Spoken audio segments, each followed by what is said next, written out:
Hello everyone, welcome to another but eight in the day. আজকে গরম গরম সকালবেলা একদম কফি নিয়ে বসেছি, সাথে নিয়েছি এই পার্লেজি বিস্কিটের প্যাকেটটা।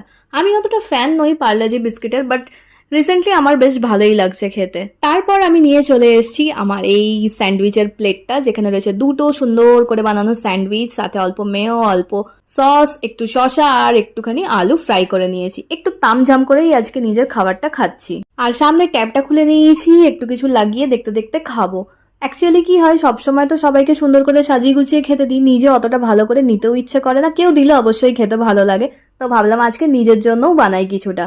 মাঝে মাঝে নিজেকেও কিছুটা ভালো ট্রিট করা উচিত। অনেকদিন ধরে এই ঘরে ফ্যানটা খুব বাজে আওয়াজ করছিল, ভয় লাগছিল যদি খুলে পড়ে যায়। তো ফাইনালি আজকে লোক ডেকে সেটা ফিক্স করা হচ্ছে। তা করতে করতে ও অফিস থেকে চলে এসেছে। এখানে আমি চা করে জাস্ট খাটে রেখেছি, আর এদিকে ও ফোনের ভেতরে কি যে দেখে চলেছে এত গম্ভীর ভাবে, ভগবান জানে। ফাইনালি ফোন থেকে বেরিয়েও একটুখানি পপকর্ন বানালো, আর আজ আমাদের রাতের রুটি চিকেন আছে। পপকর্ন খেতে খেতে দেখি দরজায় কে ঠোকা মারছে। দরজা খুলে দেখলাম ইনি। ইনি তো এসে ওনার কুটকুট করে বিস্কুট খেতেই মগ্ন হয়ে গেছেন। যাই হোক, ইনি এনার খাবার খান, আর আমরাও চললাম আমাদের রুটি চিকেন খেতে। ওকে, বাই।